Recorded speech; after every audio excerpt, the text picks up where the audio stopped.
Studios. It's another deadline day, as you can see. Everybody's here. Actually, it's not really a deadline for us. It's a deadline for the guys that are getting the Xbox thing going. And here we have. So this is the box. This is ENG Draconis, the collector's edition. It was only released in a few countries like this, and it featured a big porcelain-like knight in it. Unfortunately, this one has his legs broken, like many hundreds of them. There was only a few thousands of them made. This is what it looked like. This is one of the few remaining pieces that is actually intact, and it was made in China, as you can see. And we're very happy, and you can open letters with it, so it's pretty cool. You look at the back of the box, what do you see? It says "Free the dragon within you." It's because in this game you could turn yourself into a dragon. And it also claims that you have dynamic quest structure and all kinds of cool things which feature in an epic role-playing game. Looking back at this now and thinking of what was supposed to be on the back of that box, it's clear that we had to make really a lot of cuts actually. I remember that I went to the UK, pitched it to a major publisher, and the team had been working very hard on preparing a video, and this video was supposed to show the vision behind the game, so what all the things were that you were going to be able to do in the game. And so it showed you that you could turn yourself into a dragon at will, anywhere in the game. And you had massive, epic air-to-ground dragon combat. Well, what we actually did was not a single particle, that was just launching a fireball every 20 milliseconds at the enemy, and that made it look like a continuous stream of fire. Just a small moment, you really felt powerful, torching the earth.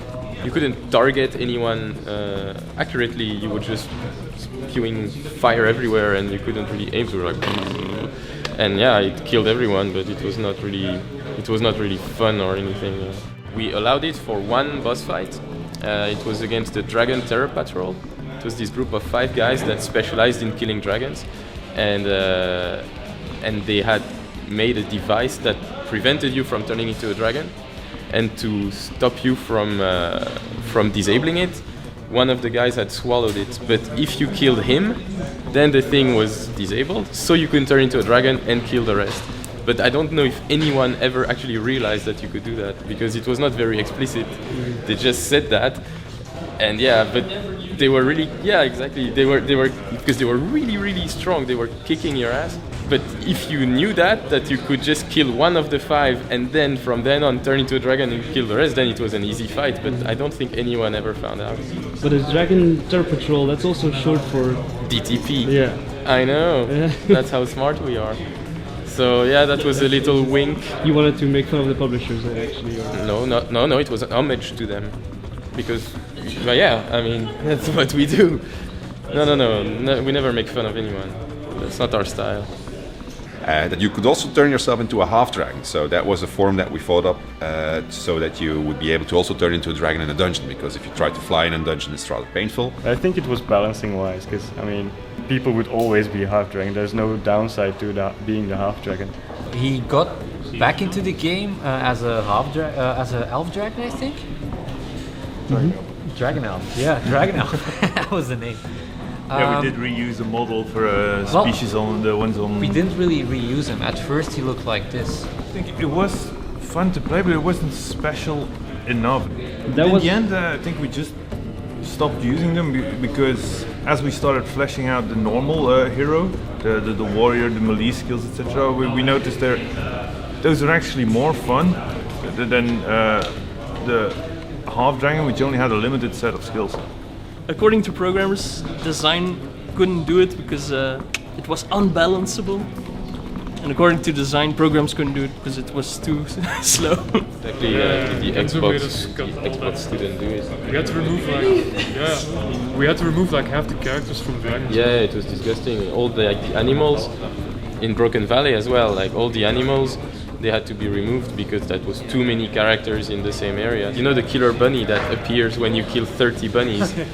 Then there were not enough bunnies in the game to make it appear. So, and because it was an achievement to kill it, we had to make sure it was in. So we had to put bunnies back in, to make sure we had at least 30, so you could do. Yeah, it was crazy. We had this half dragon, so we also had a very, very, very extensive combat system, which featured all kinds of moves that you could do, including blocking and parrying and evading and jumping in all kinds of directions. And it all looked very neat. We had multiplayer, which was a big feature, so the quests were going to be done such that you could play them in single player, but you were going to have a separate campaign, so you could play in multiplayer. We started off with a different branch in multiplayer, and it worked-ish until halfway, and then we needed more focus on the other parts of the game, so the focus shifted away from multiplayer. And then eventually it became way too much work to get multiplayer back in. Because they couldn't make the quests interesting enough. With multiplayer it's a lot more complex, as we're noticing now. Well, let's just say it's design reasons, but the technical stuff was an added bonus when we scrapped it. Yeah. Because it was a lot of work. But it was actually working. Multiple dragons, the physics syncing, it was all there. I think we had like 30 or 40 large levels that we were going to do, where in the end I think we ended up with 10 or so, or no, even less. Yeah, this is, you remember those... I do remember, I made most of that stuff. Yeah. It's too bad, huh? Interesting Yeah. story. Most of it got scrapped though. Yeah, I remember. I mean, I still have the designs right here. I remember I built this whole city, Emerald City, and then took like 6 months to build that thing, and then suddenly someone came and said, yeah, look, So it looks good, but we're gonna scratch it. When I see you holding this stuff, it looks like the design phase was already pretty far. pretty much, man. We had designed a lot of it actually. But for some reason it got scratched, Frank. Do you remember why? Yeah, I remember why. Apparently we couldn't make it to the deadline, and back then we were making Flames of Vengeance, and we might as well just kept it in and made it better with Dragon Knight Saga, like we did with the rest of the game. I remember you cried that day. I cried. You cried. I guess that's what happens in the video game industry. No, only to you. Yeah. You're working a lot slower these days. I'm working a lot aren't you? slower. I'm not making as much content. Yeah, it's better that way. It really looked awesome. We had a lot of It did look good. Look good. It's a black ring count. Beautiful area. We had an enormous world, and a really, really, really big world, which was necessary because we had all these races that we were going to cover. You had the elves, and the dwarves, and the orcs, and the undead, and the imps, and the lizards, and well, all the races that were ever present in the previous divinities were present in this game world. As a Dragon Knight, you went around the entire world and met with all the races, and you had to convince all these races to send a delegation to the battle tower, and your battle tower would become sort of your headquarters, or where all your armies would amass. And once you had a big enough army to actually take on Damien and his armies, Actually, I've forgotten about that. you would have taken all these armies, and then in an RTS type of gameplay, you would attack with humans, dwarves, elves, other dragon knights. It's a whole lot of work, because just for the end game you need to implement an entire RTS. And not only that, you need to implement a tutorial so that people know how to play the RTS. And you're stepping away completely from a game that already had two genres, because you had the grounds RPG, regular gameplay, and then you had the dragon action combat sim. We had a battle tower, which was like a central hub where you were going to accumulate not only troops to help you in the end fight, but also cyclopses who were kind of servants that were going to serve you in this tower, and you could customize the tower like it would be a Sims type of game. So it was fairly extensive. Initially, when we were pitching this game, we were trying to sell it to the large publishers, but they weren't interested. They didn't believe that a team from Belgium was capable of doing that. Actually, one of the publishers even told us that Belgium was renowned for not having any artists, and I was so shocked by that when I came back, I vowed that I was going to put him in the game in a not so flattering role. And we did, actually. We made him the guy who is soul-forged to a chicken, and the player in the game is killing chickens all the time. So this guy is total in panic that his soul-forged chicken will be killed. So the pitching to the large publishers didn't work out, despite the best efforts of creating this movie that we had done, which showed all of the features.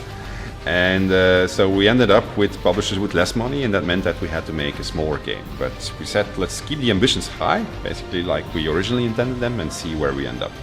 And that meant that eventually we had to do a lot of cuts, but it also meant that during the production we found ourselves under a lot of pressure. It's quite hot in here. You can feel the tension.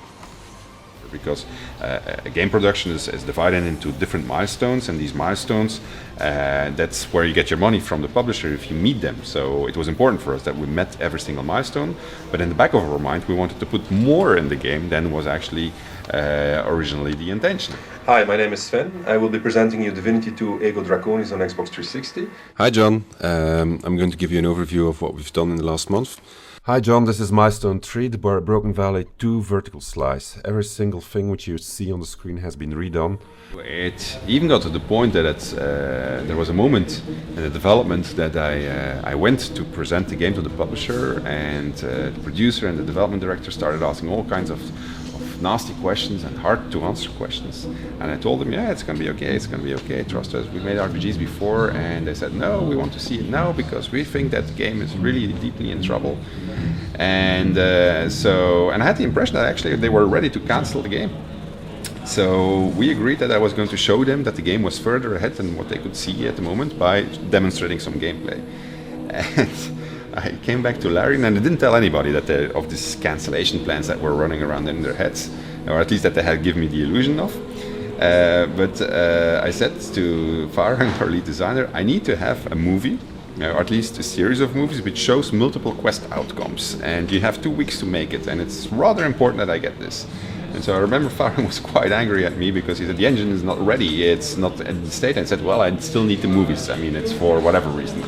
And so he came through, he made the movies, but he didn't have such an easy job making the movies, as far as I remember. Are we rolling? Alright. Hello, ladies and gentlemen. This is Farhan Namna speaking from Larian Studios. Alright, hello, ladies and gentlemen. This is Farhan Namna, the lead designer at Larian Studios. Alright, are we rolling? Excellent. Hello, ladies and gentlemen. This is Farhan Namna speaking. Hello, John.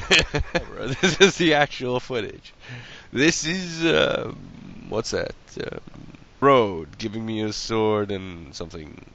Yeah, I was pretty wasted actually. It was like at night. We had a couple of beers and everything, and still recording the quest. Oh, I'm inside a rock. Look at this, John. This is beautiful, John. Look at this. This is beautiful. Oh look, there's a cross here. What does that cross do? It's telling me I have a new quest event. It's like chasing the dragon. Puff the magic. Like, you know, eventually Sven would, you know, like bribe them or somehow just, you know, go out with them and everybody would get wasted, and then somehow the milestone would be approved. So yeah, this is what's left over from our QA team, our quality assurance guys, who were doing the testing for Dragon Knight Saga and Ego Draconis. We're going to have to set it up again for Original Sin and Dragon Commander. So we had testers, I think we had over 50 or something. We had testers in Germany, in India, in Romania, in Ireland, in Canada, and obviously also in Belgium. It would have been a better idea actually to put them all in Belgium, but that's a publisher thing. We started getting help from our publishers and also from third-party companies. Like there was one in Asia, which those guys weren't too good. They were always focused on little details while we wanted different feedback. But they would make up these bug reports that made no sense at all. Like one of the epic ones is the duck is, look at what she makes. She's in Imperial White, and that was the bug report. And we kept sending it back to the guy, like, what do you mean, the duck? And he said, let the duck, problem with duck. But no, that's all we got out of it. What was the problem then? We don't know. It's still a mystery. The duck, it looks fine. It goes like this. There's no problem with the duck. So now we're making this anthology box. This is the prototype actually, and it's bringing back a lot of memories because it spans 10 years of Divinity. Yeah, that's Matthew. Matthew with a stick. He's famous. He pokes with the stick. See? I think you hurt someone. Yeah, he actually had a stick and a knife. An exact replica of the stick made by Alex was placed in the game. Larian Studios closes in the summer for like 2 weeks, and usually when we close we turn off all the electricity. Now we also turned off the electricity of the big giant fridge. After 2 weeks of heat, it was like something died up there, and I remember Lynn had to call a special team to clean it. It was really these guys in white suits going upstairs. It was amazing. At a certain moment there's like rats running everywhere, and you know, every morning when we'd get in the room it would actually smell like weed, but it wasn't, it was just the dead rats. It was really awful. But apparently you still had fun, so that's... We had plenty of fun. It was like the time you went to the Ardennes. Oh yeah. Is that a good example of that? That is a pretty, Jesus, yeah. It was a pretty nice 19th century building that really looked cool, and I believe the last day we found out that curtains had caught fire, and a lot of things were broken. There were wine stains on the old carpets, you know, like they had really old carpets, like tapestries that were more than 100 years old, that had quite some damage to them. The music was going outside, the window was open, Kirill was playing very loud. We were sitting in the bloody jacuzzi with like 15 guys in a jacuzzi which was meant for 4 persons. And there was another jacuzzi next to it which was with plenty of cold water in which Ken had jumped. This was middle of winter also, right? But yeah, not a lot of people were here that still remember that day. Good days. We had a lot of fun. We really had a lot of fun. But we also had a lot of hard times and a lot of work.